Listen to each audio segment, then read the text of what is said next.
Welcome to Elevating Consciousness, the podcast that brings you mind-expansive conversations into the heart of what matters most.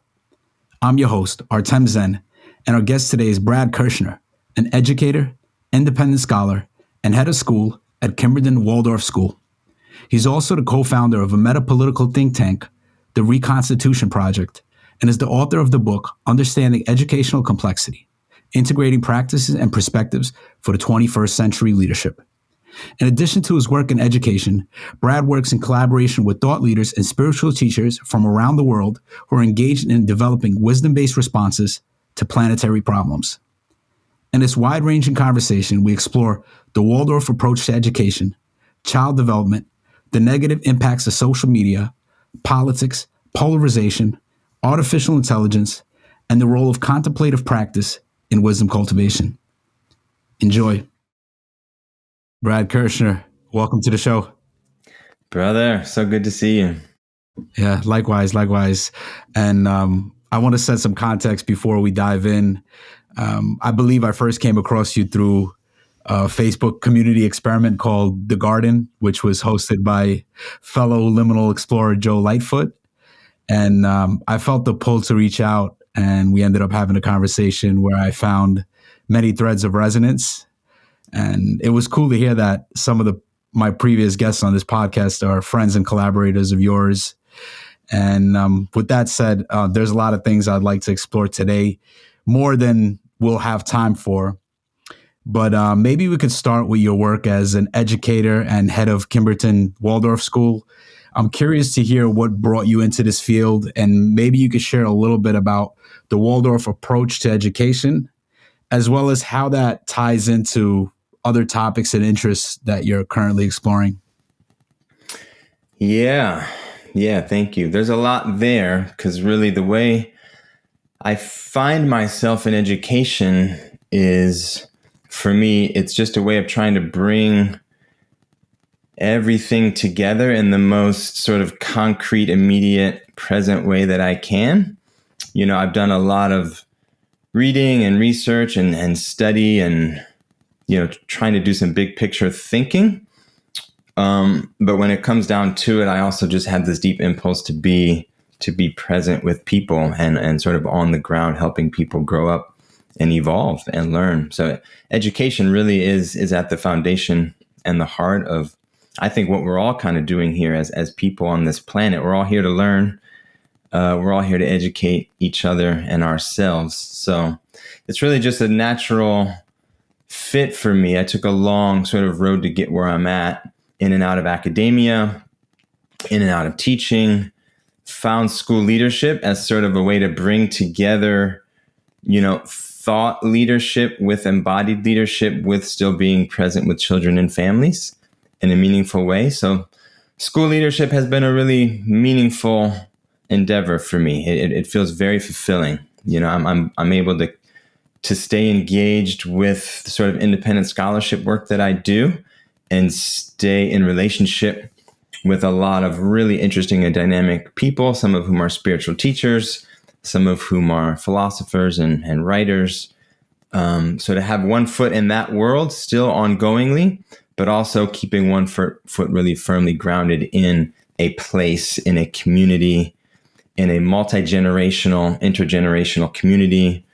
The situation I'm in right now, I'm also blessed to be in just a beautiful area of Pennsylvania with a lot of land, farmland, animals, agriculture. It's just very ideal. Actually, I've somehow very serendipitously stumbled into a pretty ideal situation for myself and my family. That's also part of it. I'm a father, so in finding the right place for myself, also finding the right place for my family and my child. So it just kind of all came together in a really beautiful way.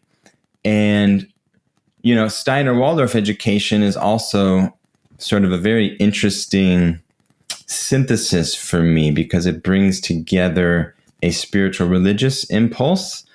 It also is rooted in a deep understanding of the problems of the modern world and modernity. Waldorf education arose as an impulse to sort of correct and bring some healing to the dysfunctions of the modern industrial world that was emerging between the two world wars. Rudolf Steiner, the founder of the approach, and he really was trying to see what was becoming dysfunctional in the modern world and what people needed in order to be healthy. So it's a vision of education as a kind of medicine, actually. There's a healing quality to what we're doing when we engage in a multi-generational endeavor to educate each other and our children in a way that's rooted in the land, in ritual, in ceremony, in spirituality, and a deep understanding of what it means to be a human being, and in an evolutionary context. And all of that is actually woven into Waldorf education. So I'll sort of leave that there. Yeah. No, thanks for sharing. And I appreciate, it seems like you're very interested in thinking deeply in philosophy and these kind of things. And it could be very easy to kind of get stuck in academia and like become like an armchair philosopher. And it seems like your path was going and working with children, working in a school, and, you're having a family and all these other threads that allow you to kind of really be embodied and not kind of drift away into the ether, which I feel like sometimes you get with deep thinkers and philosophers. There could be a lot of that.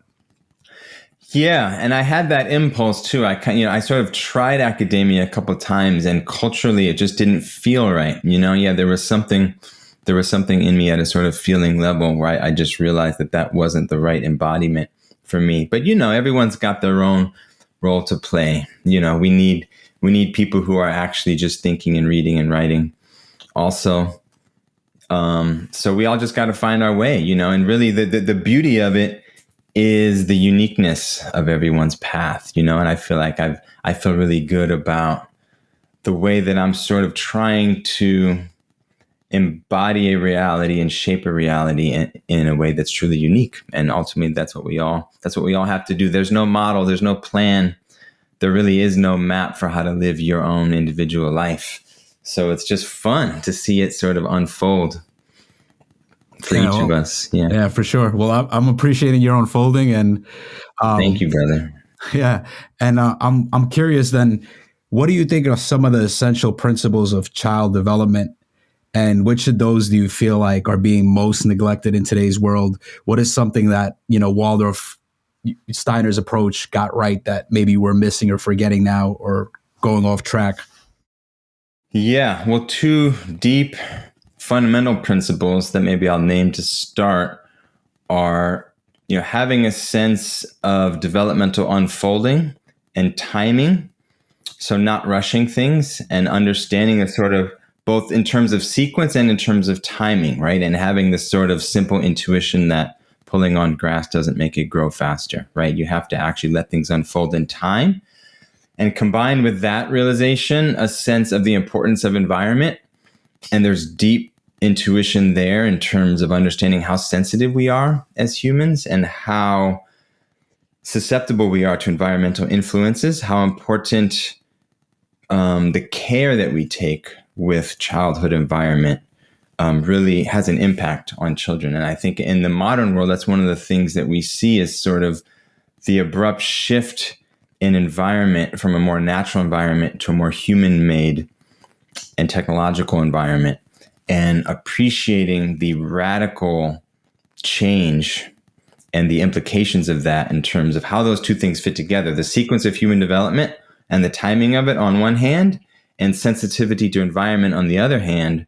Those two things go together because when you change the environment, you disrupt the developmental sequence, right? So you have to actually try to create an environment that is sensitive to and careful about the care and mindfulness that's given to what's going to enable the potential for human flourishing and unfolding to sort of unfold and develop over time.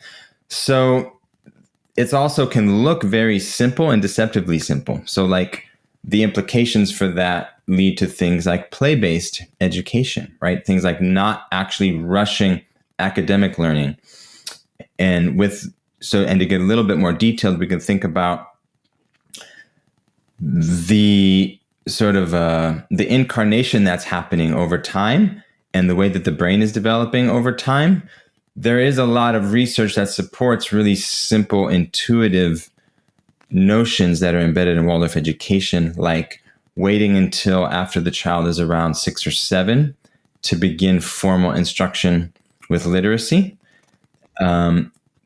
Appreciating the sort of original participation and animism that young children have, and not wanting to rush them out of that, because as you come out of this sort of early childhood animism and participation with the world, and you come into abstract thinking and literacy and numeracy, ideally you don't completely sever and lose connection with the sort of animistic, participatory, magical, mythical ways of being in the world.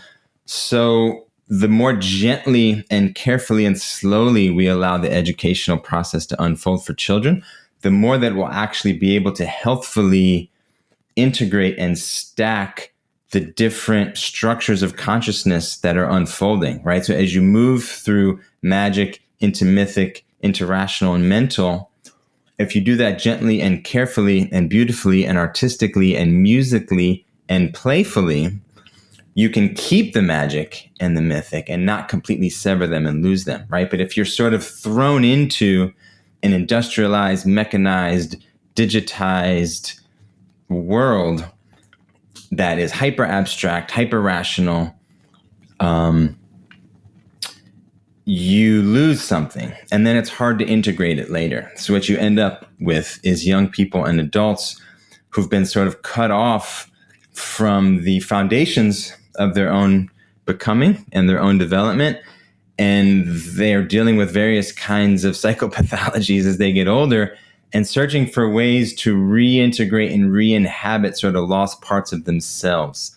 So the impulse is to be gentle, to be playful, to be artistic, to be musical, to be magical, and to slowly build the conceptual and rational and mathematical and language-based architectures and structures on top of a strong, healthy, loving, securely attached foundation. Yeah, and I feel like what you're speaking to is really this notion of the left and the right brain, and how the right brain develops earlier. Like there's a lot that needs to happen in the right brain development early before we start kind of stacking the left brain development. And and the left is the like the math and the writing and the reading and all that stuff. And right is kind of more play based, more open, more intuitive sense. And it seems like you're speaking to that. And yeah, that's like a big idea that resonated with me. And like I have 2 kids also, so like me and my wife were trying to avoid like this rigorous academic or this rigorous, which is a selling point for some parents, right? And some like daycares and schools, they try to sell. To us, it was like pushing us away. We hear the rigorous academics, rigorous learning. We're like, okay, not for us. So yeah, it seems like it's speaking to that notion. At what grade in Waldorf do kids start like writing and reading and doing arithmetic? Yeah. So basically, part of the model is understanding 7-year cycles. Mm-hmm. So we actually envision the first 7 years as sort of one sort of cycle. So you don't typically start direct didactic instruction until age 7, and really 6, because the first 7 years is completed after you turn 6. So starting around 6, 7, really first grade, we start with some direct instruction, but it's still very, really in all the lower grades, 1 through 4, 5, still a lot of play, a lot of outside time, a lot of connection to nature, a lot of song, a lot of it, all the way through the experience of life, which is the experience of education, should be holistic and well integrated and dynamic. But direct instruction basically starts in first grade. So the simple model is that, pre-kindergarten and kindergarten are play-based and not didactic direct instruction. And the last thing I'll say too, and part of that first 7 years, it's about tacit learning and learning through imitation. So it's actually understanding that the way that we're sort of oriented as young people is to learn tacitly and implicitly through imitation of adults. And actually, so it can also seem very simple, but actually it's quite important to acknowledge, therefore, the significance of everything that the adult does, right? Because it's instead of fooling yourself into thinking that children are learning what you're telling them and teaching them, which is actually a false idea, what they're actually mostly learning from you is what you do and how you are and who you are. So as a teacher, the focus actually becomes on who are you, how are you, what are you doing, and how are you doing it, because that's what you're transmitting to the children. So your overall maturity and way of being in the world as a parent and teacher is what's most important, not what you are teaching and telling. Yeah, this notion of tacit knowledge is actually fascinating. I've been looking into that, and that extends obviously way beyond childhood. And actually, there's a lot of things that are very, if not impossible, to learn. Like the only way to learn them is through tacit knowledge. I think there's a lot that maybe we'll speak about this later, like with spiritual teachers and like the transmission that comes through. How much of that is tacit knowledge? Like how much of that is you can't just read a book, but you actually have to be in a connection and in a relationship with a teacher, something like that. Yeah, and you mentioned the hemispheres of the brains. It's really interesting. There's so many different perspectives we can take on all these developmental educational questions, because on one hand, there's these developmental sequences, and then on the other hand, there's this sort of interesting dialectic between left and right? And that sort of intuitive, tacit, direct knowing that that we may associate with or access through the right hemisphere, and then the more like conceptual, representational sort of mapping of the left hemisphere. And there's definitely that dialectic continues all the way up the stack, right? So you can look at how it plays out in the lower structures of childhood and education, but also, as sort of you said, up through the higher levels of our being when we're in relationship with more awakened people. Those sort of intuitive, tacit knowing, it remains important all the way through as a sort of through line. And part of the thing we have to figure out is how do we dialectically sort of navigate that terrain through higher and higher orders of complexity, but without ever getting divorced from that more tacit, intuitive way of knowing. Yeah, for sure. And I wanted to ask you a question regarding emotions. And, this is kind of related to left and right brain and how we perceive emotions, how we deal with emotions. There was something interesting you said in one of your talks, and it was along the lines of, don't tell kids to pay attention to their feelings. It just makes them focus on themselves. And I imagine you're not implying that kids should ignore their feelings, but it would be helpful for you to expand on this. Like, what is a skillful approach of teaching kids about their emotions, how to manage them, how to deal with them, how to navigate them? Yeah. Yeah, that was in a lecture on mental health and the sort of mental health epidemic that young people are experiencing. So there's a lot to unpack there, because I think sort of the broader point is sort of related to the left and right hemisphere, but really just homing in on, the solution isn't to just talk about things. The solution is to create environments and conditions in which people can grow in healthy ways. So when we're thinking about the developmental processes that children are going through and what enables them to be healthy and happy and have right relationship to their emotions, we need to think about the overall environment that we're creating for them. And, the fact that we're seeing lots of mental health problems in children, we're seeing anxiety, we're seeing depression, we're seeing dysphoria, we're seeing all sorts of issues that are being medicated and making it just hard for kids to be in the world.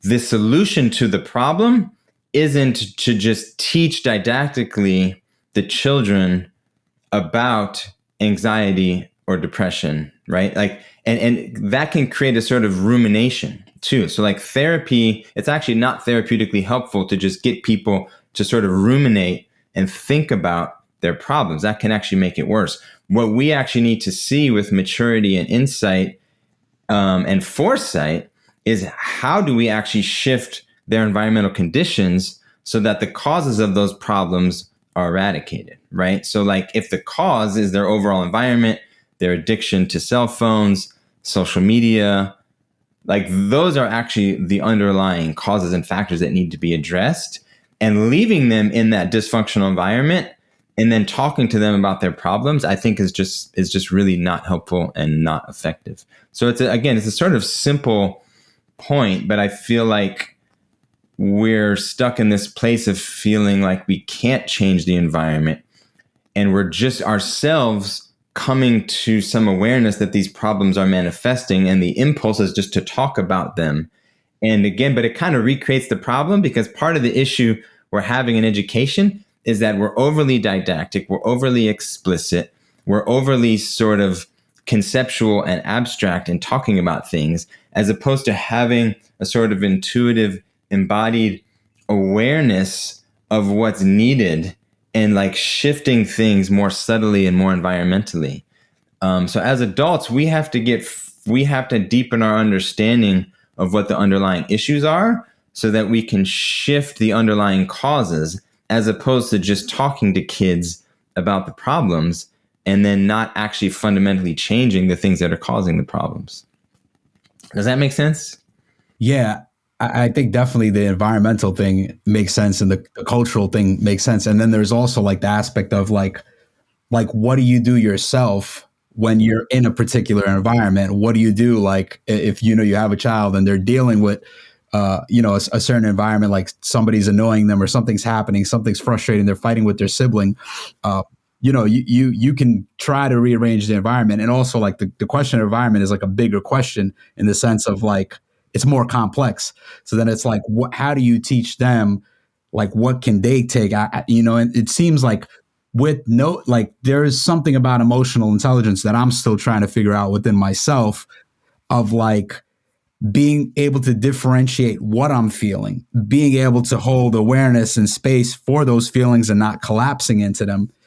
But not denying and ignoring feelings, because we can also teach how to like repress and not pay attention. So there's this like dynamic of like different ways of using our awareness to understand emotions and feelings. Yeah, no, I hear you. I feel you. And it really is about concretely, as the adult in that situation, where are you at in relation to your own feelings and emotions, and how triggered are you? How upset do you get? How grounded are you? Because ultimately, the child's environment is your embodied feeling quality in relationship to them.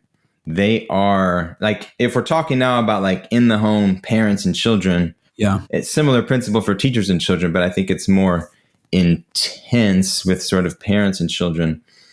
Yeah, each parent, each adult has their own work to do in terms of being grounded, not being triggered, not being hyper emotional, being able to stay stable when their kids are going up and down. Children are going to have emotional outbursts, and the adult has a responsibility not to just be in like an up and down sort of wave pattern with them where you're getting triggered and upset. If you're grounded and you're securely attached to your child, that is their emotional environment. And just as we sort of understand in play-based early learning environments, it is it's at the tacit imitation level that they're learning. So again, it's really not so much about how you talk to them about their emotions. It's your job as a parent isn't to get them to talk about their emotions. Your job as a parent is to model a human being who has a healthy relationship with their own emotions. And then also very concretely, having an environment and doing things like understanding that cell phones are not for children and your children are not on social media. Like those are the basic things, and your children have very limited screen time. Like those actually are the concrete environmental changes that we have to make as parents. Yeah, and I love that. It's so funny because this is the next thing that I was going to bring up, but you're bringing it up now with social media. And I know you're very much aware of Haidt's work, and you spoke about it. And I've been following Jonathan Haidt for a long time.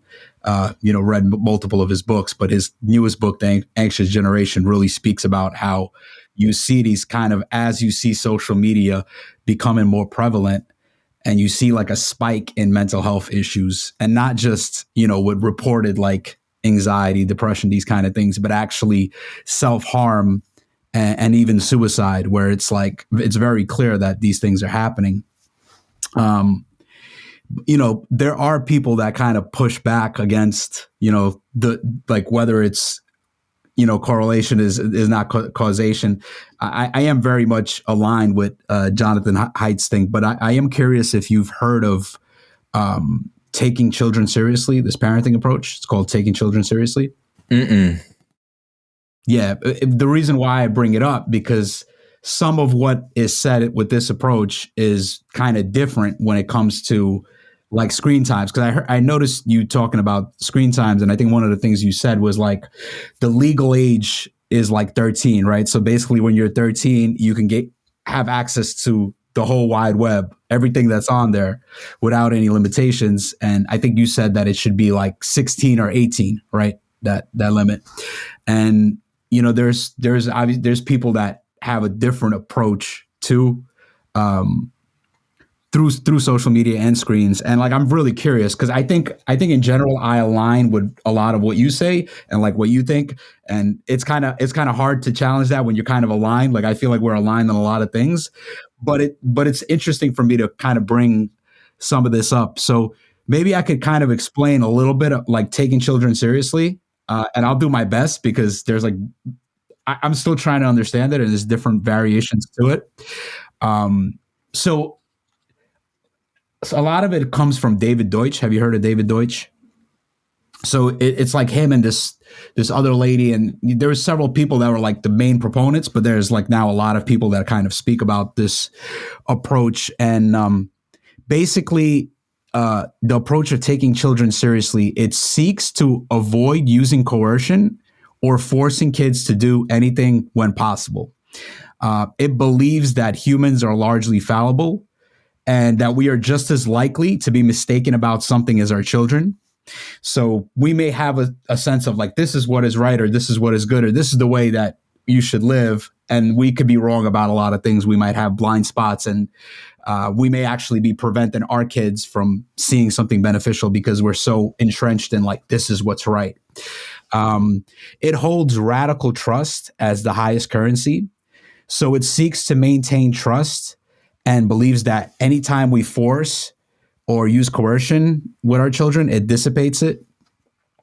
So in other words, if we tell kids not to do something, we try to take away the cell phone or try to put restrictions, they somehow figure out a way to go behind their back and do that. It sees the parents' role to be a guide and to help their children solve problems as problems arise. So I feel like it's more like dealing with the problems as they arise, rather than like, I need to keep my child away from, all these potential bad paths and like try to steer them away. And then I think in one of your talks, you speak about the narrowing of what is acceptable behavior or a way of living.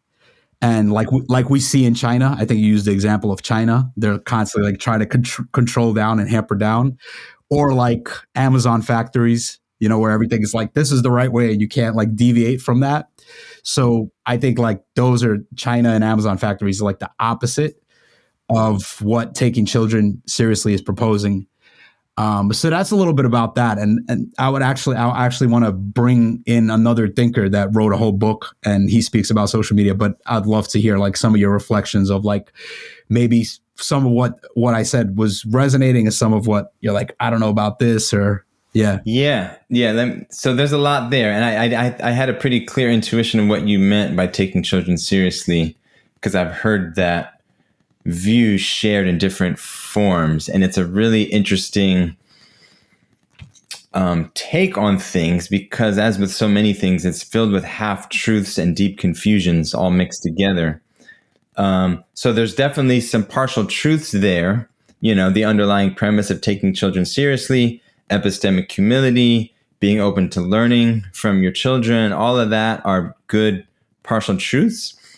But it's mixed up with some pretty deep confusions around not also understanding the importance of clarity, structure, authority, guidance, the developmental needs that children have to be coming into a world that makes sense and has order and meaning, where the adults and elders know things and can teach things and are healthy models for how to be a human in the world. And it's actually incredibly dysregulating and dysfunctional and unhealthy to be a child living in a world where you're given the message that the adults don't know what's true and what's right, and you are supposed to either know or figure it out yourself. That is not the message we want to transmit to our children.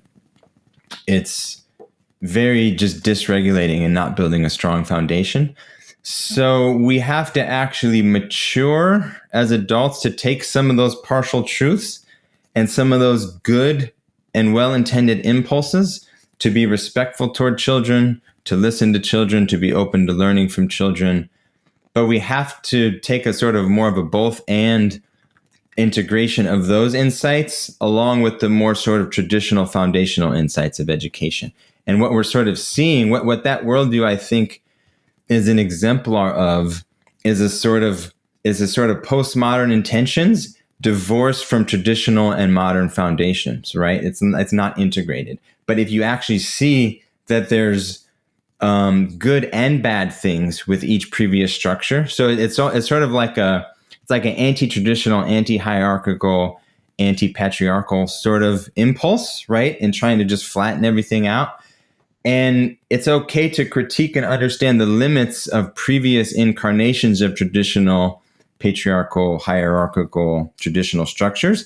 But if you throw out the baby with the bathwater, then you're going to actually create really new and novel and deeper problems culturally. So what we have to do is actually understand the wisdom of our ancestors and take the good things that sort of stack from the good and healthy things of previous cultures and the way that children were raised, and learn to see the sort of universal or quasi-universal principles and themes that play out in different cultures and different societies, right? So instead of saying like, oh, this new sort of modern or postmodern way of raising kids is better than the old traditional way, you need to be able to see the good things that kind of cut through different structures and sort of weave them together. So as the world gets more complex, we have to keep weaving together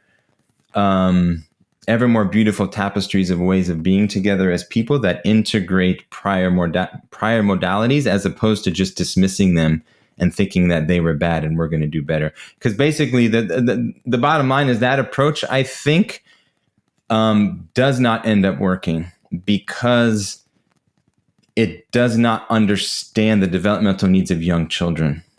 And it's sort of treating young children as though they're older children or something like that, ultimately. Yeah, I think I have a similar sense. Like the more I went in, I do want to say that I guess like some of like the pushback that you did is, and, I'm just trying to translate it as best. Like, I'm sure if you read up on it more, you would get a better grasp. And I'm only translating as best as I can. But like, for example, you would not teach kids like what you think is right, or you would not show them that there's consequences to certain things. But the point is you don't force them. So like brushing teeth, for example, right? Like you tell your kids why they should brush their teeth. And this is the other aspect of it, is that there's constantly, it's not like permissive parenting, right? There's constantly a creative aspect of trying to help your child solve problems. Or, if you have a certain problem, like, oh, my kid's not brushing teeth, you would constantly apply some kind of a creative method to help them do it, but you wouldn't force them. Right. And that's the whole thing. It wouldn't come down to like, well, if you don't brush your teeth, you're not getting this. Or it's like doing something that at the end of the day undermines trust in some kind of way. Yeah. So, yeah, let me just say, I totally agree with that. And yeah, I want to acknowledge everything I just said was trying to make some broader points sort of in relationship to a character of this thing that you had portrayed. And also just from experience of we are dealing culturally with the problem of more permissive parenting. So maybe I conflated permissive parenting with what you're saying. I think permissive parenting is a real problem. But what you're saying, I feel like I would agree with in terms of keeping the emphasis on relational trust and the actual embodied feeling quality that you're cultivating between you and your children, for sure. Yeah. And this is, I think, what's really interesting about this approach. And I'm still learning about it. And really, there's one guy, his name is Aaron Stupple. And he basically have you heard of Naval Ravikant? Mm-mm. He's kind of like a big, like, rational. He's a big fan of David Deutsch, and he's a pretty big figure in like the rationalist spaces. And they had a podcast with Tim Ferriss, and it was on Naval Ravikant and Aaron Stupple, and they were kind of talking about taking children seriously and how they're applying this approach with their children. And Naval's like, I'm at like 50% or 60% of like, using it. And he like, Aaron is like embodies it like completely or whatever. But yeah, like I'm trying to, I was reading his book. So Aaron Stupple has this book called The Sovereign Child. And, he talks about all these things like, screen time's one of them, like telling your kids what to eat and like how he approaches that and what he does. And as I read more of it, I think there's certain things I disagree with. And I think just maybe different worldviews. And I think our worldviews would probably be closer aligned than like me and Aaron's. But I want to run by like some of the examples, some of the things that he says around social media, just to kind of hear your response. So he says, at the heart of adult resistance to screens seems to be the idea that adults have a right, even a duty, to control what their children pay attention to. Attention is the simplest manifestation of what a person cares about, and intruding on their attention always signals to that their values are less important than their intruders' values. So then he also describes 3 fallacies that are inherent to those that want to control their kids' screen time. Mm-hmm. And the first fallacy is that kids will gravitate to garbage content. They'll gravitate to stuff that's kind of not healthy for them, not good. Instead, he says that kids are highly attuned to their interest and pursue their curiosity.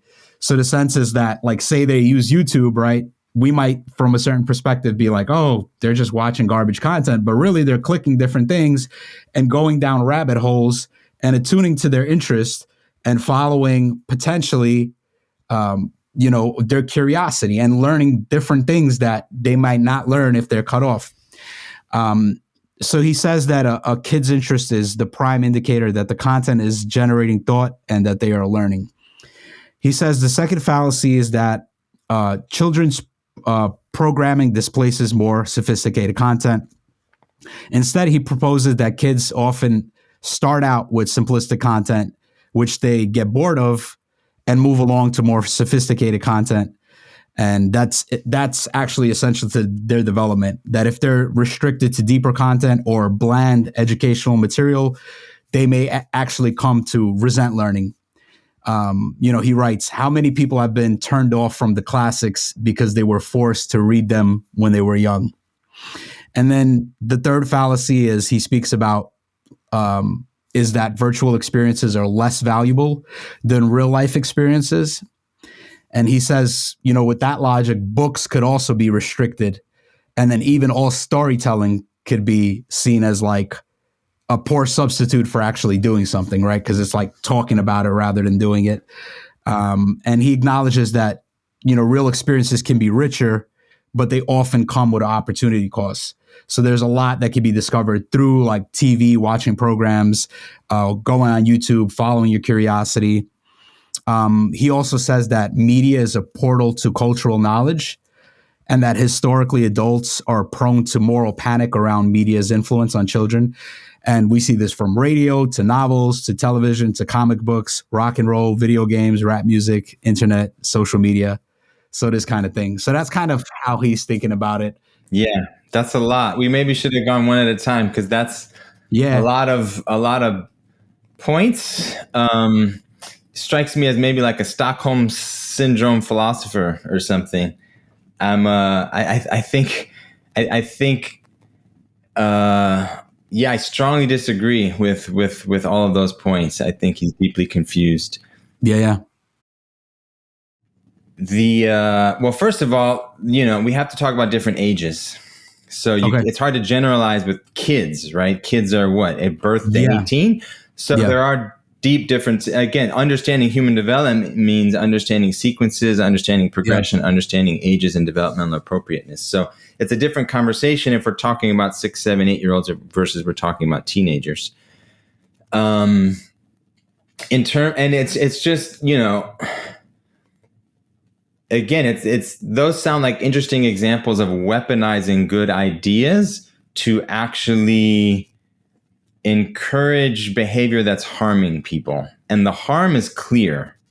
So in order to really make those arguments, I think you have to just simply ignore what's happening. Like, we have to actually look at what's happening, look at the impact, look at the research that Jonathan Haidt is bringing to light, look at what is happening to our children in terms of how they're feeling and how they're doing.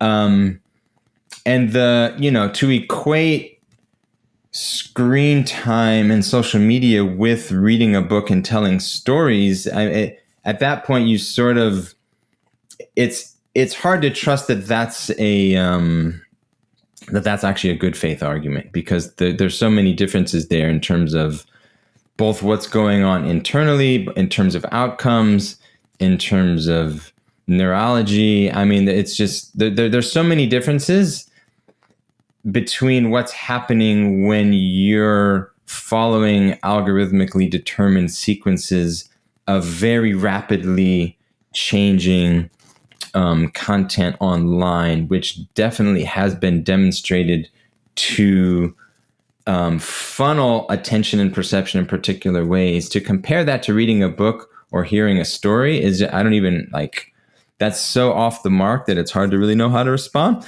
And actually, I want to circle back to one of the first things you said, I'm just remembering now, which really was striking. Like, wow, to take this really important truth that attention is the most important thing, right? Maybe let's just focus there. Like, that is a really important point that I am trying to come to in my work too, is actually understanding the value of attention, valuing attention, and seeing the importance of protecting attention as a right.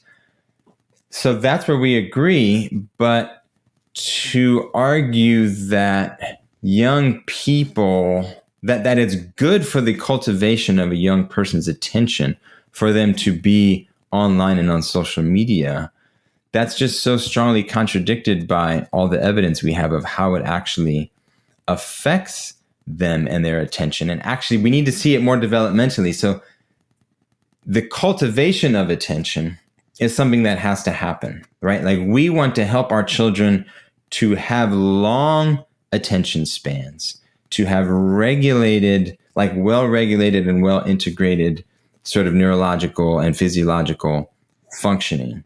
We can definitely see that spending a lot of time in the kind of digital environment of social media is dysregulating. It lowers and decreases attention span. It is detrimental to the cultivation of attention. And it's actually in the embodied real world versus the digital world. Like, to say it's hard to tell which is better is to fundamentally misunderstand the differences in the impact that it has on our ability to attend. And it is actually the cultivation of shared attention in an embodied way in the real world that enables the cultivation of consciousness and culture. So actually understanding how consciousness and culture does evolve over time, we have to understand how embodied shared attention is the engine of that evolution. And the digital mediation of attention capture is a disruption to that evolutionary process. It's actually incredibly dangerous and detrimental. And we have to be able to see that the intention behind these digital architectures is to capture and manipulate your attention. So it's anti-educational in that sense. There's a fundamental difference between capturing someone's attention in order to nudge and influence their behavior and spread propaganda is fundamentally different from the educational impulse to actually liberate someone and cultivate their attention for their own benefit. So all those distinctions, I think, are really important. And it's really, frankly, it's just really disheartening to see these important concepts sort of weaponized and turned around in a way that's just going to justify the perpetuation of environments that are hurting people. Yeah. I mean, I think the one, and this is the thing that was coming up, is that, he's basically saying that by controlling their attention, we're saying that our values are more important than their values. And then, I think, the belief you're holding is that as adults, and I think I resonate with this too, it's like we kind of know that there's higher values or there's more important things. It is actually, it is our job. And it's just, it's a mistake to say that the young child is consciously expressing their values by being drawn into social media, right? Like there is a hierarchy of behavior and value, in the sense of like we're all susceptible to being sucked into like lowest common denominator, unhealthy content. Like we all can get sucked into like doom scrolling, and it's only a relatively mature cognition and attentional structure that can actually disembed from that, create healthy distance from that, see that as an object, see that as a problem, and then consciously choose how to be in relationship to that. That's a developmental capacity. So to presume that young children have that developmental capacity is either to completely deny that there's even a developmental sequence at all, or it's just to acknowledge that you're so underdeveloped that maybe your approach to those things is similar to a child's. Maybe that's too harsh, but I'm wanting to get my point across as clearly as I can. Yeah. No, I hear you. I wanted to dance around this a little more because it's very interesting. And I think there's a lot to this taking children seriously approach that I think is very beneficial, that people can benefit from. And there's maybe different ways of looking at it. I had another guest that was on here a couple of episodes. He's a very deep practitioner of meditation and pretty wise guy. And I think he used a lot of like the taking children approach with his daughter. And my sense is she's, from what he said and what I've seen, seems like she's been turned out in a very positive way.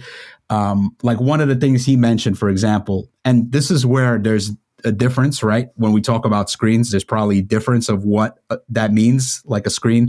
But like he gave an example of like Minecraft, right? And he wasn't putting limits on her with like video games, and she was just playing Minecraft. And at some point, she was like playing a lot, and she started feeling bad. So then she went and brought that to him, like, "Oh, I'm not feeling good." And he's like, "Oh, yeah, maybe you're playing too much. Like, what do you think we should do about that?" So then you start like creative problem solving. But in that approach, you're kind of trusting them to make certain decisions, make certain mistakes, and actually run across the problem. Because I think one of the things with just taking the screens away, taking all this stuff away and explaining to them, "Oh, this is so bad for your attention."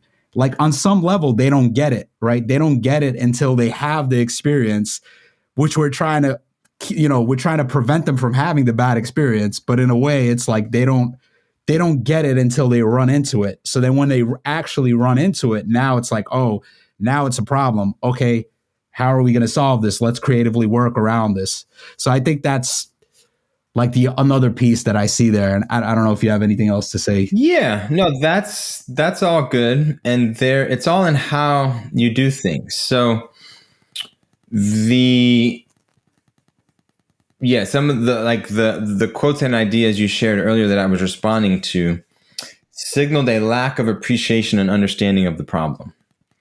So as adults, I think we have a responsibility to understand and appreciate the problem of the digital media environment. We have to understand how the architecture of social media works. We have to understand the incentivization structures. We have to understand attentionalism and attention capture. We have to understand techno-feudalism. We have to have a deep understanding of the problem.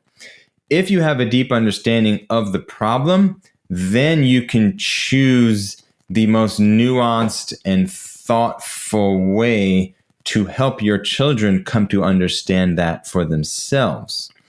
And so, and similar, like in alignment with what I was saying before, you don't do that just by telling them, right? You do it partly through modeling, partly through creating an overall educational environment that's conducive to development and coherent and consistent and not self-contradictory and hypocritical.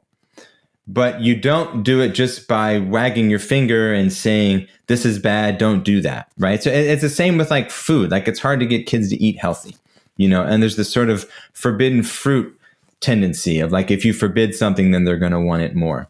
So how you go about these things is going to be an expression of your overall maturity and sensitivity and nuance as a parent. And so, yes, being in right relationship to building relational trust, letting kids experience things for themselves to a certain extent, all of that is well and good. But if you as an adult are signaling that you actually don't understand the problem, then it's a separate conversation, right? Because the issue is, and I work with a lot of parents, I'm in touch with these things in an embodied level in terms of how much actually parents don't yet understand the problem. People aren't taking it seriously enough. So in the context of someone who actually understands and takes it seriously, then yes, they can use skillful means in terms of like how much Minecraft to let them use so they can experience it for themselves. How much junk food and sugar do you let your kid eat? It would be best if they ate zero sugar and had zero social media. We should be clear on that. That doesn't mean you let them have zero sugar and zero social media forever, right? But you have to get the point first, because if you don't understand that sugar and social media are bad, then it's going to be really hard for you to have a mature and nuanced and skillful means way approach of helping your kids understand that for themselves. So we really have to get the point clear, because my sense is that most parents and people in general really don't understand the problem well enough. But yes, even understanding the problem, just being super like, black and white, like, I'm going to tell you what to do. You're never going to be able to have social media. You're never going to eat sugar. Like, that's not good parenting for sure. Yeah. I want to say that sugar can be bad and social media can be bad, right? They could also be potentially okay, or potentially like you have ice cream, like there's sugar in there, but you enjoy the ice cream, but you don't necessarily have 3 ice creams, right? And there's positive things on social media. Not everything on social media is bad. Like, and I guess when I'm thinking about social media, I'm thinking about the like YouTube, for example. That's still a social media in my eyes, but there's so much that I learn on social media. There's also a lot of negative stuff and a lot of stuff that distracts me and pulls at my attention. So it's like a mixed bag. That's the thing. It seems like all these things, like desserts, are great. Like I love desserts, but I don't want to become addicted to them. I don't want to eat a bunch of them. I want to enjoy it. When I go out, I want to have a dessert and enjoy it. Yeah. But it's not that sugar and social media aren't bad. It's that you can have mature and nuanced relationships to them where the badness of them in the grand scheme of things won't be detrimental to your life because you're holding them in right balance. But that has to do with you being at a certain level of development and maturity and sovereignty and agency. And that's a developmental process. So we have to fundamentally understand that by definition, children are not mature. Like we can have an ideal for a mature relationship to social media and sugar. The question is, how do you become mature? How do you actually embody that? What's the developmental process that will enable someone to actually have something like this ideal relationship to social media and sugar? And you can't get there by denying the problem of enabling unhealthy relationships to social media and sugar. And we have to be really sober about the fact that many, many people have very unhealthy relationships to social media and sugar. And it should be our impulse to help that and to heal that. So anything we say on the topic that's going to actually reinforce or justify the kinds of immature behaviors that are causing harm to millions of people would be irresponsible and unhelpful. Yeah, no, I appreciate you dancing around this with me. Yeah, and I wasn't expecting us to go into all that, but it actually is. It's good to take some time with it because even, things can be oversimplified on either end of the conversation. Yeah, I was grappling with a lot of these ideas myself, and I just thought it would be interesting to bring this in. I mean, it'd be great to talk to Aaron Stupple. And I think one of the things too is like, I know he sees himself as an optimist. Like I know Naval Ravikant, he's like rational optimist. There's a book by Matt Ridley called The Rational Optimist. So yeah, I've read it. Okay, so you get the sense of like there's this. Yes. It's very kind of, I think it's a very different view than, maybe the view that like Zach Stein or Daniel Schweinberg, the people in the meta crisis, where we kind of see like, it seems like we're seeing both sides, where there is this like optimist, like, I just want to look at only the positive. There's so much positive things in social media. There's all these things my child can learn, but there's also these, holes they can fall in, and this bad stuff that could happen too. Yeah. Yeah. So there's this tension that we are getting into around parenting and children. Yeah, it sort of mirrors, and in some ways, this larger tension between rational optimism and sort of meta crisis awareness. And finding a healthy balance there is a real challenge. And sometimes it can feel like those who are emphasizing meta crisis sense making lose sight of a sense of rational optimism. But my sense is that it's probably more true that the people who actually identify as rational optimists have not really come to terms with meta crisis sense making. And you sort of, it's actually pretty easy to understand why people avoid meta crisis sense making, because it doesn't feel good and it's challenging and it's hard to move through that and get to the other side where you still have a sense of hope and faith. But my sense is that if you move through meta crisis sense making, the kind of hope and faith you can have on the other side is much deeper and realer and maybe more religious than a sort of naive rational optimism, which is sort of pre-tragic in a sense, is another way of looking at it. Yeah, no, I resonate with this. It would be so great to get like a Daniel Schmattenberger and like a Naval in a conversation, because that's something like that's never happened. And just these different like ways of thinking, and just it's interesting. It's hard to hold it all, brother. It's a lot. It's a lot to hold the optimism and the progress, but also the tragedy and the despair and the problems. Like the problems are real. The problems are real. And my sense is like maturity, again, it's developmental. It's about being as mature and open-eyed and awake as possible. And I feel like we have to make sure that we're not falling into the trap of a naive sort of willful denial or avoidance of the severity of the complexity that we have to face. Yeah, no, I resonate with that. I feel like we did some justice to child development, and some of the things spoke about, like emotion, social media, screens, mental health. I like to kind of move to another topic I think we're both interested in, and that's polarization, and particularly how it manifests around politics. And my sense is that you're someone who remains fairly level-headed around these topics, and not because you're avoiding them. So I'm curious, how do you approach politics in your own life? How do you stay engaged in a way that you have a sense of understanding of what is happening in the political landscape without getting sucked into divisiveness? What are maybe some frameworks, ideas that have helped you better orient, particularly to U.S. politics and like what's happening in this country? Bro, that's another really big one. I mean, it touches on some of the things we just said. I'll kind of weave back in, because understanding right relationship to politics, I think, involves understanding the meta crisis to some sense, right? Like the world that we're living in and the sum total of the problems we're facing, combined with our collective inability to solve them, right? Government and the dysfunction of government and the dysfunction of our political system is a big factor in our sort of national and global problems. So I think just like we have to have a deep understanding of why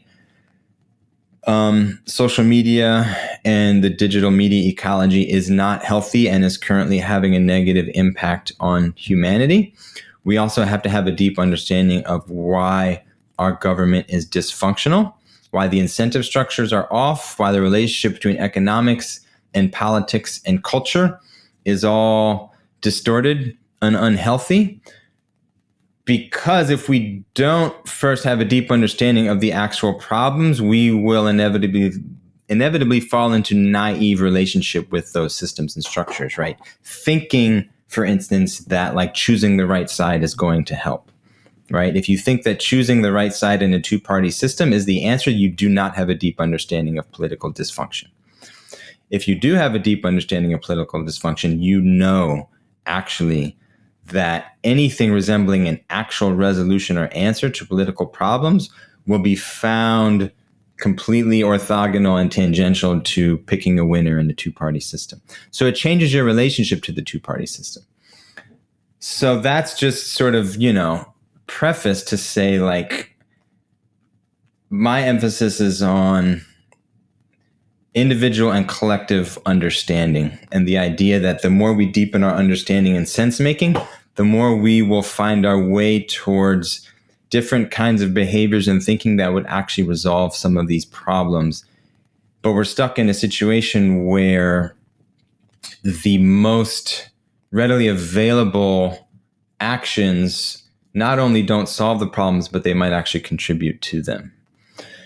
Right? So then agency shifts toward what I find happening quite naturally and organically and somewhat effortlessly is connection with people and subcultures and organizations and networks of folks who are finding their way into shared understanding of some of these problems. And I think that is through the decentralized work of a lot of these people finding each other organically that solutions will start to actually emerge. Nobody really knows how those kinds of solution spaces are going to end up influencing larger sort of macrocultural, macroeconomic, governmental problems. But somehow they're going to have to, because the solutions are not going to come from sort of mainstream political culture or political structures and systems. Yeah. So what I'm hearing is there's this very naive and simplistic understanding of politics that most people hold, and kind of like how the game plays out. It kind of plays out like that. I think there was Trump was giving a talk, and you had Democrats on the left and conservatives on the right, and then conservatives are all cheering, all the Democrats are sitting. You see that divisiveness and that it's almost like a movie. It's like, what is this? It's like a movie, Absurd and surreal. Yeah, and we have to cultivate the perception and sense making to see the universal patterns in human behavior so that we can shape them and work with them, right? Like, for instance, that sort of tribal solidarity, that like I'm on team blue or I'm on team red. Like, you have to actually cultivate the maturity in yourself to see that as the issue. Like, if you're choosing a side, you're in it, you're not seeing it very clearly. Yeah. So you have to have a sort of distancing, right? So all of this ties back into understanding human development, because if it's sort of like one idea of human development is being able to take your subjectivity as an object enables a broader subjectivity, right? And it's the same with human patterns, being able to see that tribalism is a thing and that people actually shape their thinking based on what their tribe thinks. Like, to see that enables you to disembed from that, and then you're already operating from a higher order of self-organization and self-identity. And you have to keep going in that direction in order to be able to make sense of what's happening. and to act skillfully. And like choosing a side is to not act skillfully. Yeah, so that's my sense, and like my sense of kind of that, we kind of align on this. It's interesting, but because it seems like, I mean, the other thing you were saying, right, is that you have this kind of simplistic notion and this kind of simplistic understanding of politics, and most people are playing there, and then you have these maybe communities, these hubs, these think tanks, these people where they're coming together and maybe looking at the complexity of this and coming together, maybe people that lean in different directions and have different understanding, but they're coming together and try to have these difficult conversations. And from these communities and these hubs, maybe we'll have solutions that arise. And, and a lot of this relates to kind of, developmental thinking and like the notion of integral, like there's only a very small percentage that are in that space. And if we could get more people to that line of thinking, then you get the spiral effect where more people understand. But there's, it's really interesting because I find that a lot of people in like the metamodern, liminal, and I'm not going to throw names out too, because, people that are maybe even like respected as not just people that are participants, but people actually in the, like that others are looking up to that are saying they are choosing sides, or they are like condemning a certain politician and throwing them kind of, name calling and all this kind of stuff, which to me feels like it's not skillful because it's just kind of throwing fuel on the flames and it's creating more divisiveness. But then I guess like the argument sometimes people have on the other side is like, oh, if you're not condemning it, or if you're not stepping up, if you're like I think it's the paradox of tolerance or intolerance. Like if you're tolerant of intolerance, you're actually intolerant. It's like this kind of looping thing. Yeah, I don't know if you have some thoughts on that. But yeah, no, I hear you, brother. It's another good one. It's similar to the parenting issue in that, again, I'm emphasizing deepening our understanding of problems so that we can have right action. But that does not imply anything in particular about right action, right? So like as a parent, we have to understand the problems of sugar and social media. And yes, we want to cultivate people who have healthy relationships to those things. That doesn't imply that I will never allow my kid to eat sugar, or I'll always act in a certain way, right? Similarly, politically, we need to orient toward and focus on deepening our understanding of these political problems and the just deep social psychological problems and patterns that people fall into, and not naively or immaturely fall into those patterns or identify with a tribal group, because that's perpetuating the problem and showing a lack of understanding. But that doesn't mean we will never vote, right? It doesn't mean when it comes down to it, we won't choose a candidate because at that moment in time, it seems like that's the best option we have, even if it's a shitty one. So, you have to look at if someone's out there sort of really going against one side or really going for one side, that could potentially be justifiable, but it could also be a signal that they don't have a deep understanding of the terrain. And you kind of have to make that judgment for yourself based on the overall gestalt of like, how are they showing up and what's their sense making and what's their reasoning. But, I think for me, the emphasis should be on making sure first that we're not perpetuating relatively unconscious and immature human patterns, because that is the fundamental problem, is that we're working with immature and undeveloped human patterns of behavior that cause problems. And we have to get out of those patterns, and we have to become more conscious individually and collectively if we're going to find better solutions. But at the end of the day, you're always in the context that you're in, and you have to draw lines. And I'm not advocating for complete passivity either. Yeah. I mean, it seems like as a culture and as people, it's like we can become a lot more intellectually developed before we're emotionally developed. So it's like we could have this kind of grasping intellectually, like a certain developmental stage, and we could think very complexly. But then when there's a certain topic that's very difficult, it like triggers something deep inside. It triggers that tribal impulse. And then, it's like almost hard to see, like we become kind of immersed in that. And I wonder if that's what's happening to some of these people. Yeah, maybe partly there's a sort of one way of maybe describing what you're saying is that there can be a sort of however, complex your thinking, you can also regress in certain situations. But also, yeah, just more complex thinking isn't the answer in itself either. Like you have to get to a more integrated sort of second simplicity of action and embodied behavior and way of being in the world that actually is the resolution of the problems and not just thinking and talking about them, right? Because we can think and talk about stuff, but really not be living the answers. But it's hard to predetermine what living the answers looks like because situations and contexts are always changing. There's another interesting thing, and I think it was in a podcast. It might have been with the one you did on with Layman Pascal on my kind of country or something like that. Mm-hmm. That new series he's doing.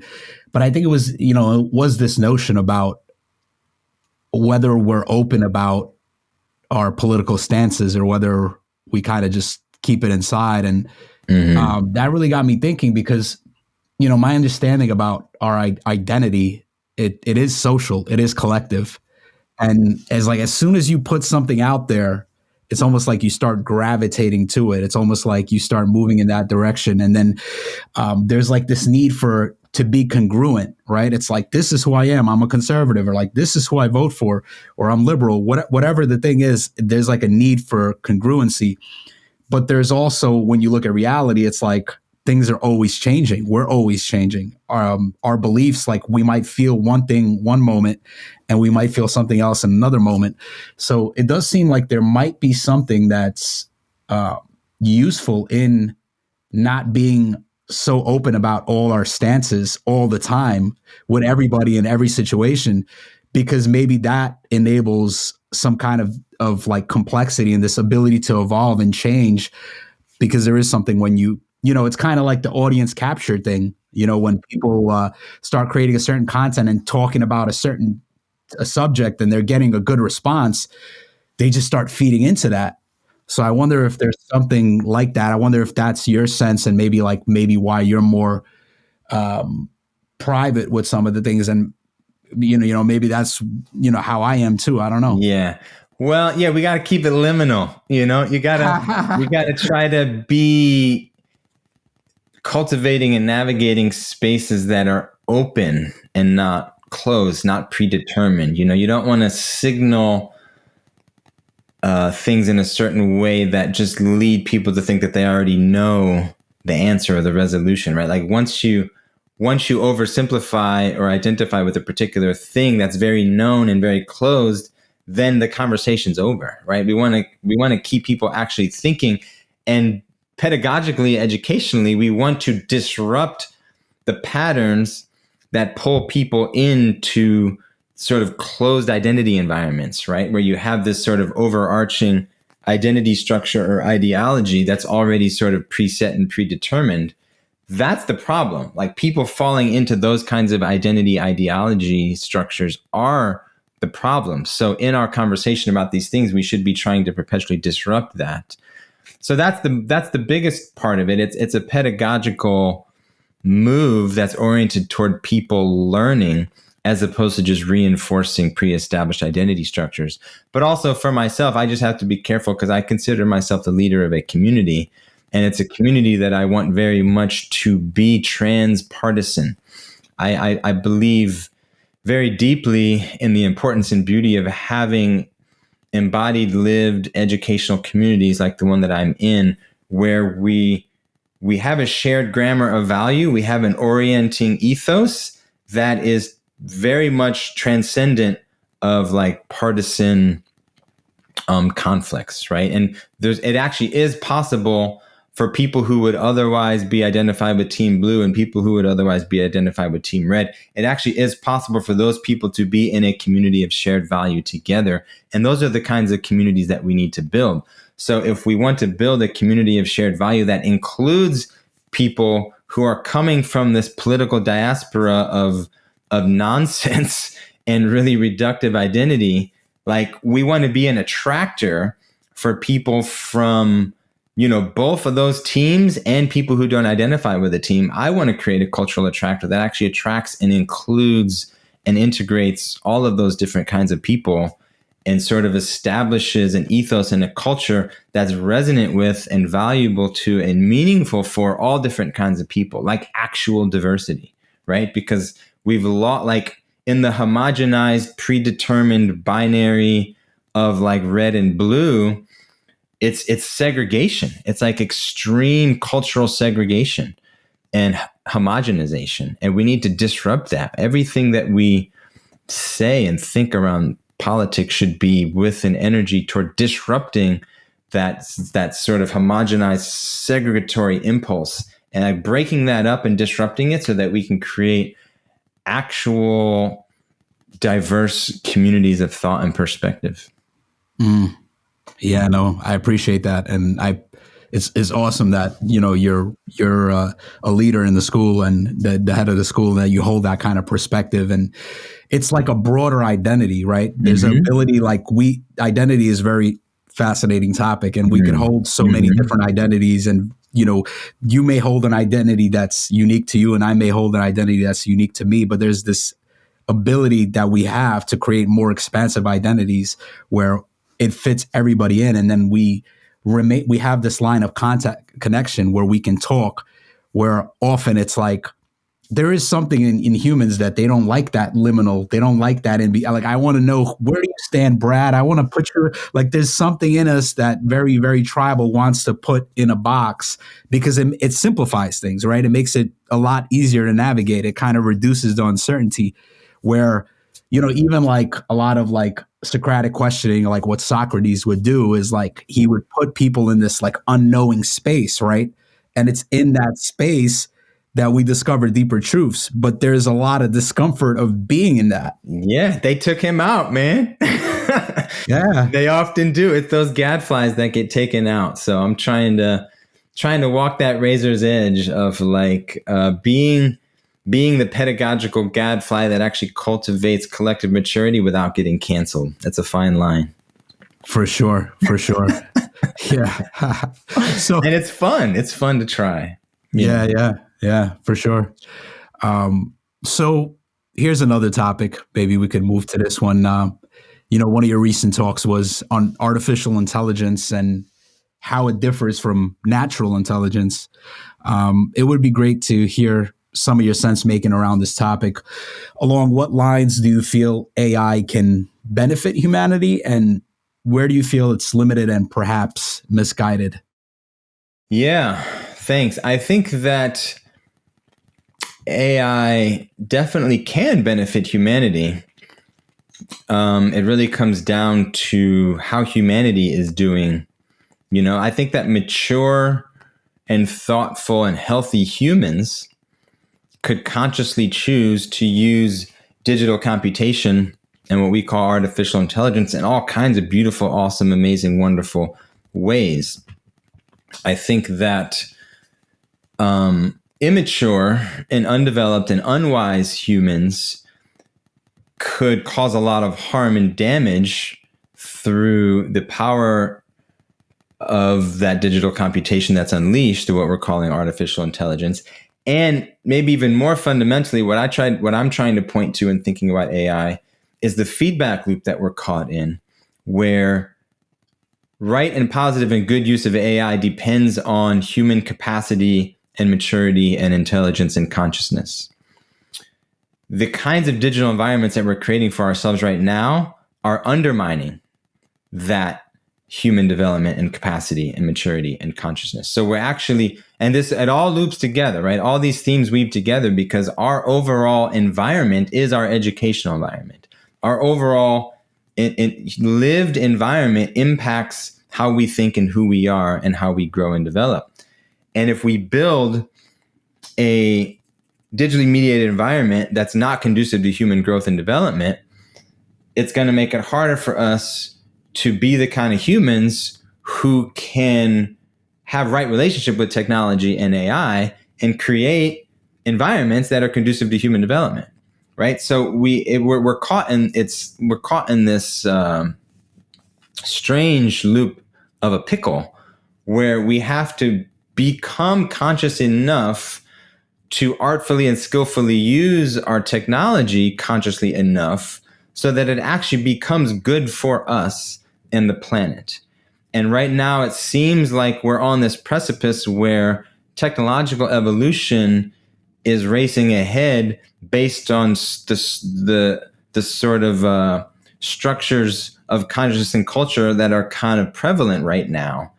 And it feels like it's a mismatch, right? It feels like, like the consciousness and culture we have right now, combined with the technological evolution that we're experiencing right now, it's not quite in sync. It's not matched up. We need somehow to be more evolved in our consciousness and culture to be able to rightly use the technology that's developing. So that's the pickle that we're in, and that I think we need to grapple with.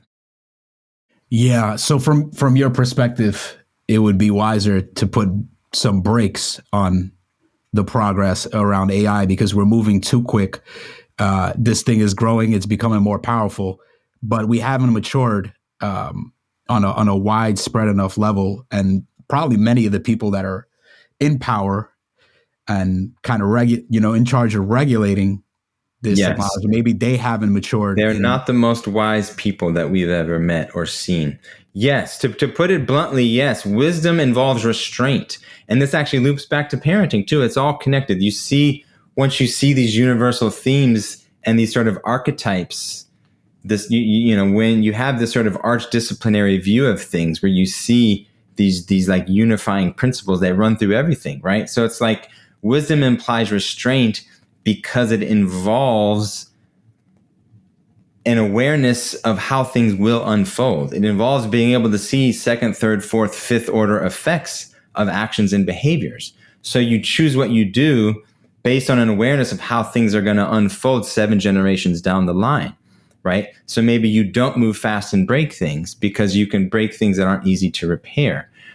The whole mentality of moving fast and breaking things and just sort of seeing what happens and being not careful and not thoughtful is itself a really clear and bold sign of a lack of maturity and a lack of wisdom. So yeah, a wise culture would slow down, show restraint, both at the micro level of what you expose your children to and at the macro level of what kinds of technologies you develop and unleash into the world.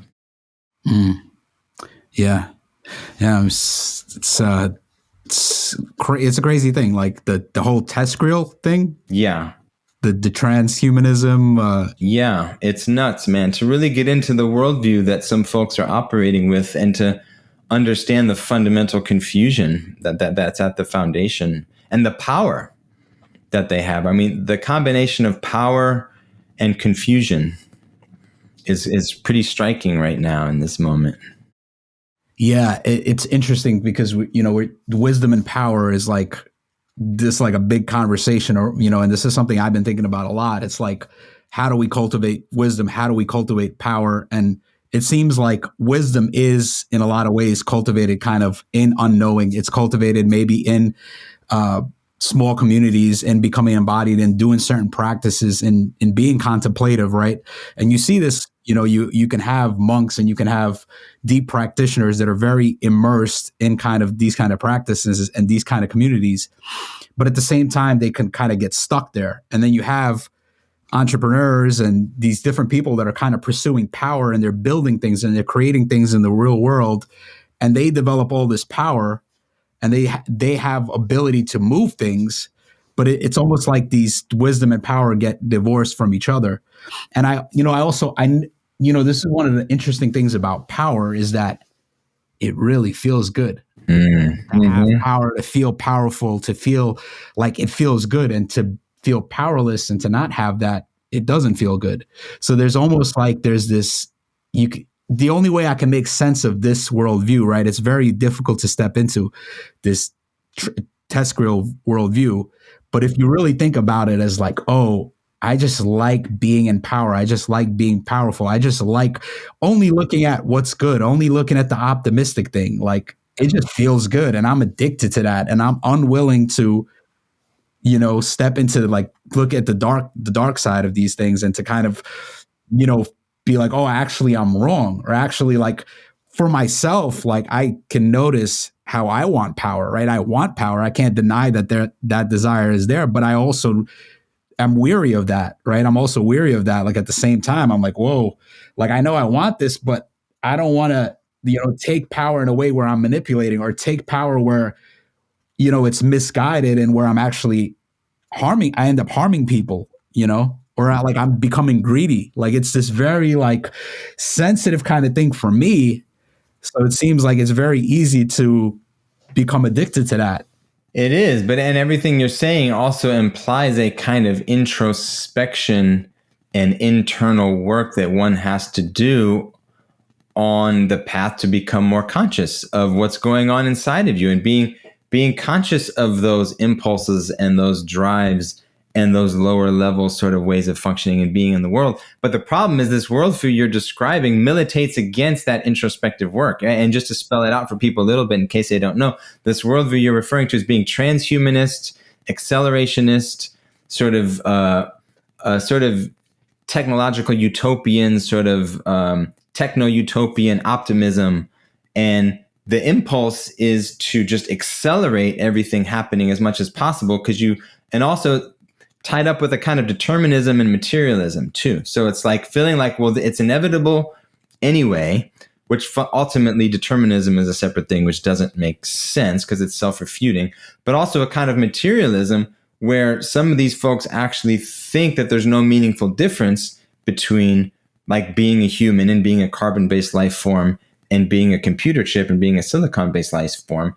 And the whole idea that humans might be replaced with silicon-based life and with computer chips, for them is not necessarily a bad thing.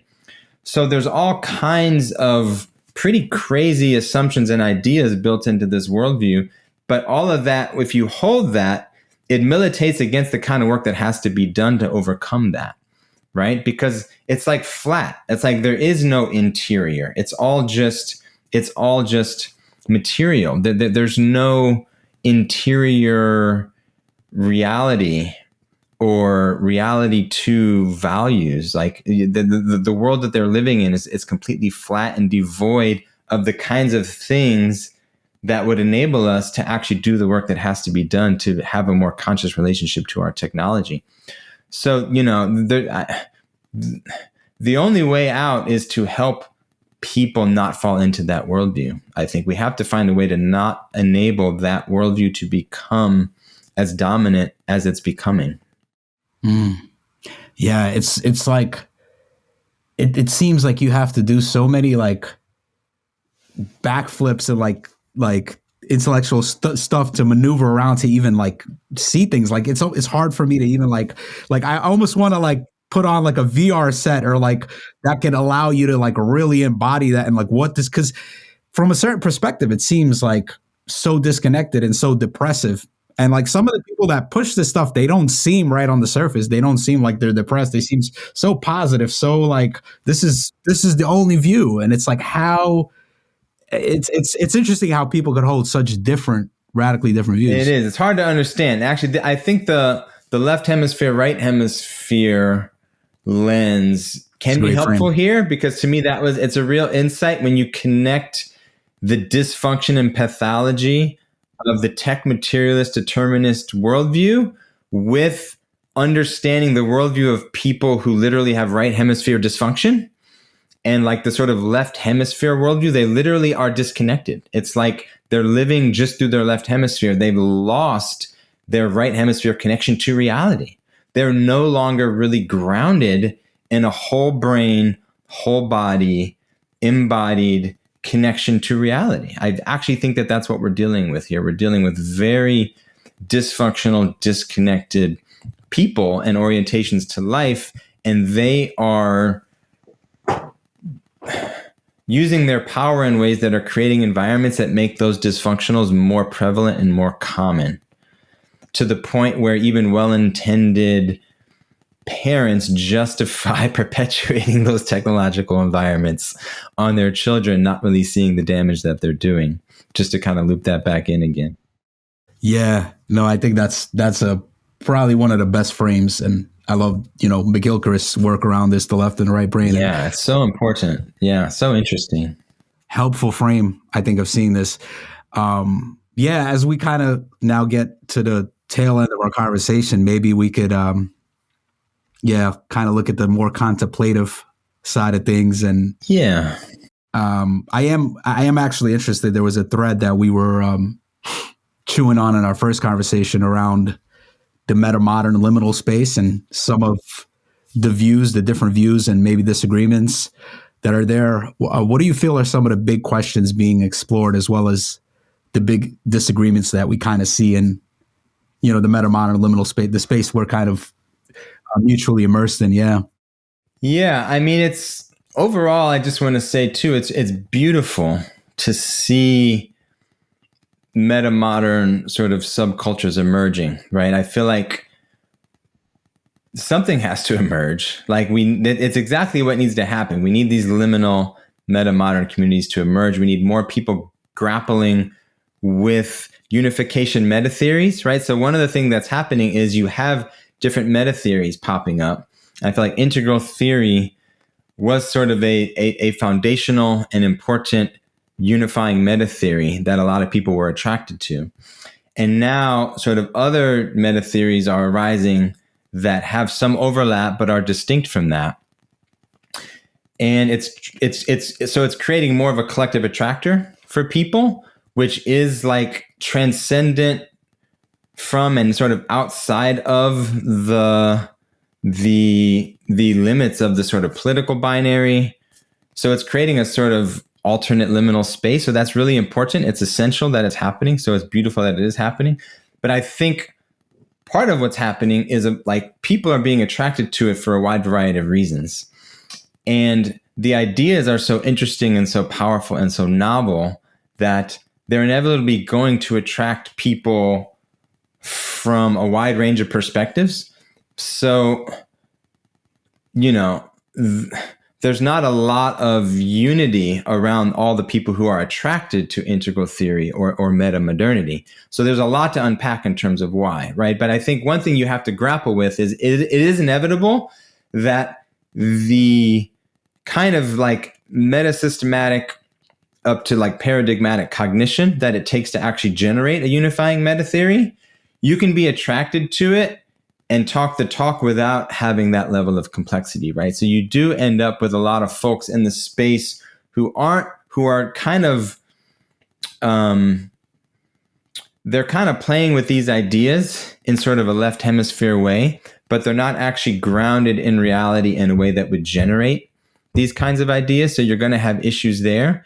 And another way of thinking about it too is that actually as these different meta theories arise and as you have people who are cultivating sort of meta-systematic cognition, who are able to think in these complex ways where we're able to reintegrate a sense of grand narrative, reintegrate a sense of an evolutionary story that includes everyone, right? Because the impulse is unifying. The impulse is, instead of being divisive and fragmented and postmodern critical and relativistic and materialistic, we need to actually weave things together into some sort of overarching theory. But I feel like the next move that has to happen is actually sort of post-meta, like actually seeing the universal truths that sort of weave these different meta theories together.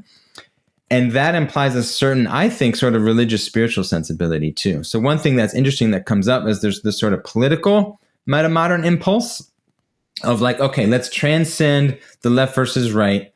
Let's get beyond postmodern fragmentation. Let's create a sort of meta-narrative or story that can fit everyone together, that's in right relationship with lower structures, right? That's the sort of metamodern impulse. So that political metamodern impulse, I think, is really beautiful and important. And I'd love to see political metamodernism continue to grow. But what's interesting is I think there's a tension between that and a sort of metamodern spirituality, right? Because a lot of people attracted to sort of political metamodernism aren't necessarily grounded in a sort of spiritual metamodernism. And even within the sort of spiritual circles, I think that there's a wide range of different people having relationships to things like materialism and science and consciousness. So those are we could go more deeply into any of that, but my sense is like there's still it's an interesting question for me, to what degree people need to sort of grow out of some still prevalent forms of like materialism in their worldview, and to what degree people really kind of have to shift their relationship to consciousness and like reality in order for some of these unifying impulses to actually come to fruition with people. Because my sense is that that's sort of it's a block, is that even if you're not just downward assimilating the language into a lower level of complexity, even if you have a high level of cognitive complexity, if you're still kind of rooted in like a materialist worldview, there's limits on the kind of breakthroughs and progress we can make, I guess, is my sense of it. Did that make sense?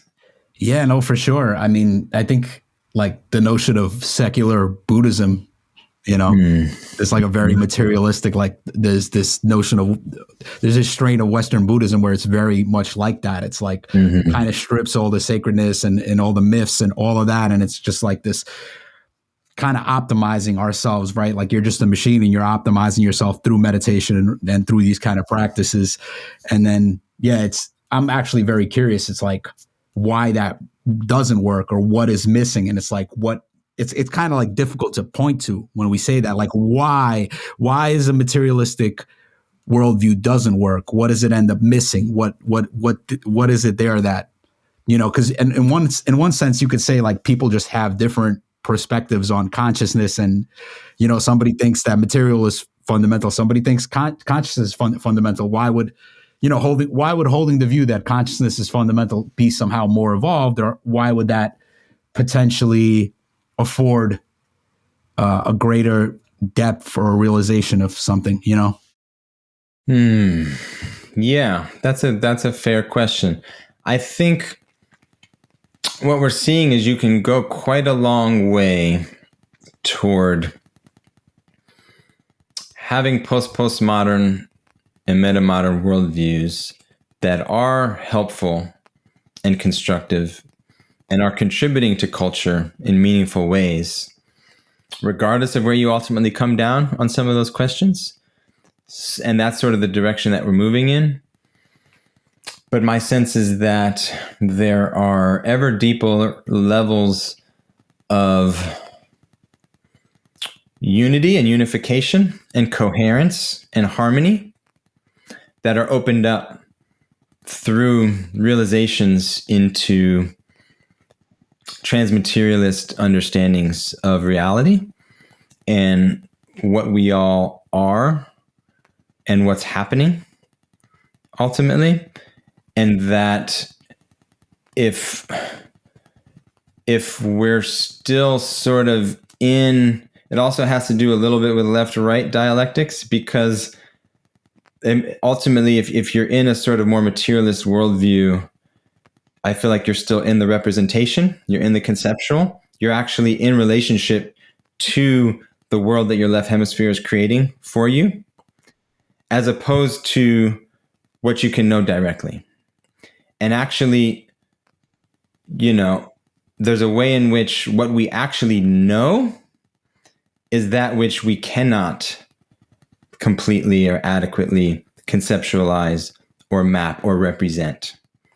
So we have to have a right dialectical relationship between our representations and our ever more sophisticated and complex mappings and our direct participation in the fullness and wholeness and suchness of what's unfolding. And when we more intuitively and in a more embodied way are in harmony with that sort of unifying experience of life itself directly, the depths of connection and resonance with other beings and with everything that's unfolding is fundamentally qualitatively different than I think what we're able to access and actualize and operate from if we're actually still in relationship to our maps and our conceptions and our representations and our sort of materialist representations of reality itself. Yeah, actually, I feel like that was a great answer. Like that the fact that if we're still operating from this materialistic worldview, it's representational, right? And it seems like there's something maybe the deepest things that we can know, the deepest form of knowing is things that we can't put into words. And it's very direct and very embodied. And I think that's what the non-dual spiritual teachings are pointing to, right? It's non-dual. So it's just reality being itself, not necessarily reflecting or objectifying or separating. So maybe there's something in, that left brain dominant worldview. That's what it does. It objectifies and it separates and it differentiates all things that are useful. But once again, they need to be grounded in more of the right brain perspective, more of the holistic, more of like the boundless wholeness. So it seems like that's what it's pointing to. I think it's an important frame. The left and the right can be helpful because it helps us to see the patterns and the proclivities to be in representational mode, cognitive mode. And another thing that I've been thinking about recently is just another thing that can help us to see when we recognize that distinction. First of all, to find a way to cognitively understand and represent the fact that we can know reality. Like this is when people get caught into not knowing how to accept the fact that like we can actually know things and we can talk about reality, but we have to not confuse it with representations. But at the same time, to be comfortable with not knowing, like to not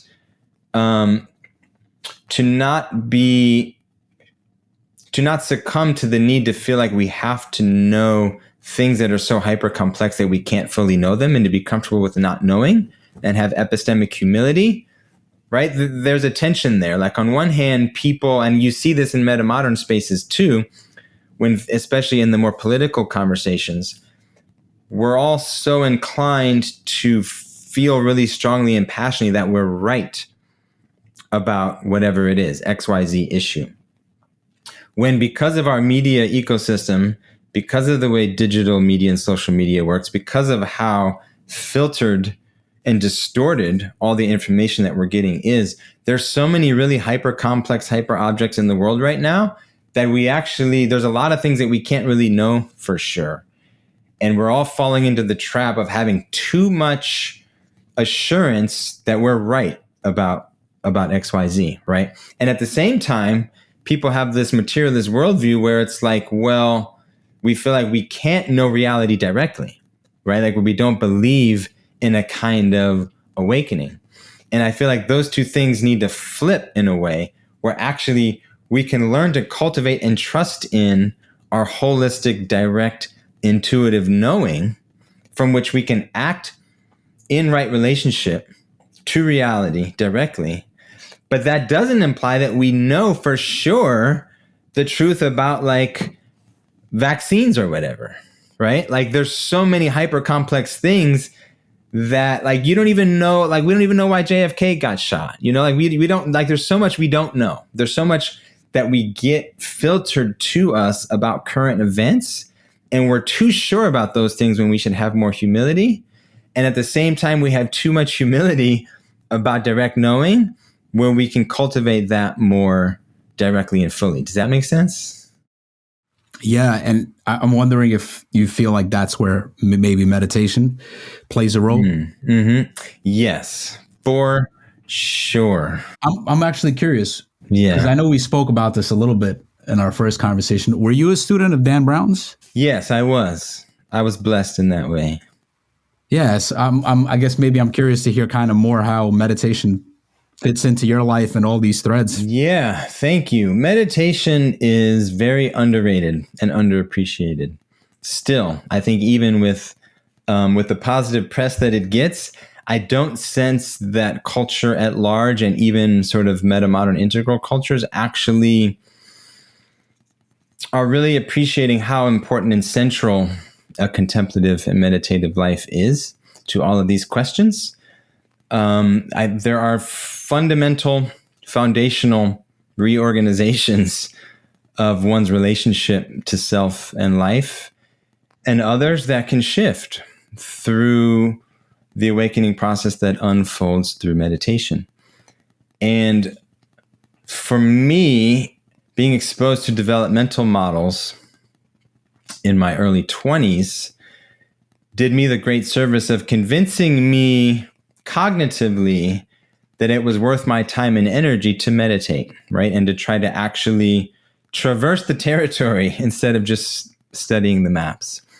And it's definitely still, I think, the default behavior for people who are exposed to developmental and evolutionary maps is to think that by understanding the map, they understand the territory.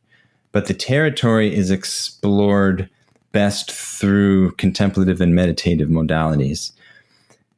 So, yeah, I think we need a deeper appreciation there. And that's another tension between the sort of political metamodern and the spiritual metamodern. And then even within these sort of more spiritually inclined liminal communities, I don't regularly sense a deep understanding of or appreciation of the actual terrain of contemplative consciousness and the jhanas and samadhi and different awakening states and state structures. So we got a long way to go there. You know, I think we're in our collective adolescence in terms of self-knowledge and self-understanding. And some of us are getting to the point where we're able to take cognition as an object, and we're able to see like structures of consciousness, and we're able to see that there is development, but that picture still continues to look and feel and be experienced very differently the more that one becomes comfortable with non-conceptual, direct experience of mind and reality. Yeah, no, and I resonate with that, and I feel like that's like the metamodern space and the liminal space is so broad and so many threads, but like the contemplative aspect is definitely one that's very important to me. Like the Dharma is very important to me, and Dan Brown's was also my teacher for a short period of time, and now it's Dustin. Or I know that's one of your friends you mentioned. Yeah, Dustin's a good old friend of mine. Yeah, so that's really cool, and yeah, that's definitely like a thread that I hope to connect with more people in the liminal space around that, and like actually taking these practices seriously. And yeah, it's interesting because it's like there's this weird thing where it's like people that are into meditation and meditate, and then people that aren't. And sometimes I get into these conversations and, people would be like, oh, like you don't really need to meditate, or like I could kind of realize these things without meditating. And you don't want to do this thing like I meditate and like I have this dedicated practice and I know things that you don't. And it becomes like this superiority thing. Like you don't want it to be that. And at the same time, it's like, how do you know if you haven't like done that work? How do you know if you haven't like had those experiences? How do you know if you haven't, went and did a silent retreat, or went and did, just stepped away from the conceptual, the intellectual, and all that stuff, which so many of us are engaged in, and that it's great. I love to do that stuff. Like in a way that stuff is easier to do, and that in a way that I'm drawn to that so much. And then it's like, I know that if I just only do that, it's going to be disembodied. If I do that, I'm going to fall into that aboutism, right? Like that's so easy. That's such an easy pathway to fall into. And that's why I keep coming back to meditation practice. That's why I always, at the end of the day, I see that being able to drop all of that, drop the mind and just watch it. Yeah. So important, man. It's so important. And it is hard to talk about, and it's hard to get into the a hierarchy of meditation experience. And it is the case that people can meditate for a long time and not really fundamentally transform. It's hard to predict. One of my teachers, Richard Baker Roche, used to say, awakening is an accident, but meditation makes you accident prone. You just never really know. But I'll just say from personal experience, I was fortunate in that I think, it's pretty ideal, I think, to really focus intensely on meditation and awakening as early as possible and first. And then if one's able to achieve a certain foundation of like presence of awareness, then can spend the rest of their lives learning as much as possible and developing their cognition as much as possible in order to be of service to the world. Whereas if you spend all your time learning and learning and learning and developing your cognition, but you never actually put in the time and energy into a fundamental foundational shift of orientation, it just never happens. It never happens. And all the developmental complexity and all the content that can get layered in, it matters what your sort of foundation is of your fundamental relationship to things like reality and consciousness itself. And I was fortunate that I really spent my early 20s, really my early 20s and all my 20s focusing on meditation and awakening. So then in my 30s and 40s, I've been able to just focus on reading and learning and just adding more and more and more layers of content to kind of flesh that out. So I would recommend that to young people out there. Put the time in when you can. And I'll also say from personal experience, I've been really blessed to get to know a handful of people who are both deep practitioners and spiritual teachers, and in the conversations around things like meta theory and arch theory. And it's the folks who have the religious and the meditative grounding who seem to me to be the best exemplars of the kind of maturity and goodness that we need for humanity moving forward. And it's the folks who are unbalanced on either end, who aren't really serving humanity's needs in the way that we need, right? If you're just a Zen practitioner living in a monastery and you don't really have any meta crisis awareness, I don't think you're really serving humanity to the fullest as you could be.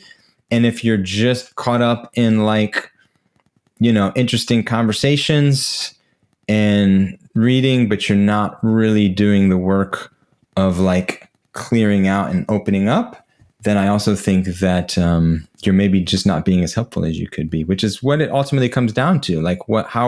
How can we be the decentralized bodhisattvic network that the world needs? Yeah. No, beautiful. Brad, I really appreciate this conversation. We traverse so much from child development education, kind of dove into the taking children seriously approach, kind of went through that, politics, polarization, and touched on the metamodern liminal space and contemplation. So this was so wide ranging, and really appreciate you dancing with all these topics with me. And I'm curious, is there anything specific you're working on currently, or a project that you got planned for the near future? What's on your plate right now? Yeah, I my day-to-day is running a school, which is full. But within that, what I did this year was I gave a series of lectures, which I know you listened to, which I appreciate your time and attention on that. So I would just point people to that. I recently just came out with a series of 4 talks. You can find them on podcast apps or on YouTube. And moving into the future, I'm kind of thinking about whether I want to keep going with that model and just almost as a tribute to Rudolf Steiner. He was somebody who gave a lot of lectures. And I'm thinking should I just keep giving lectures, or should I try to do more writing? So I'm actually sort of sitting with that. I've actually been asked to do some writing. So I'm writing a few small pieces sort of by request for different publications. I have some book ideas, So we'll kind of see over the next year or not if a book comes together or if I just keep giving lectures and just going with that. I actually like philosophically, I like the idea of giving lectures because it's a way to actually bring people together and like actually build a thinking community around this sort of architecture of thought, right? That's sort of developing over time in real time with people in conversation.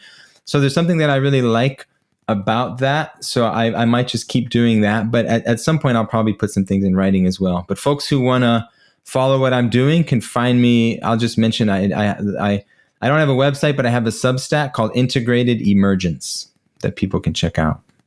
Yeah, and I'll link everything. I'll link your lectures and your Substack and everything else. And yeah, the lectures are really good. I'm not telling you which way to go, but definitely you have something when it comes to lecturing. I appreciated those. Yeah. Thank you, brother. I really appreciate you. I appreciate your time and interest. Yeah. Thanks a lot, Brad. Yeah. Thank you. Thank you. Be well.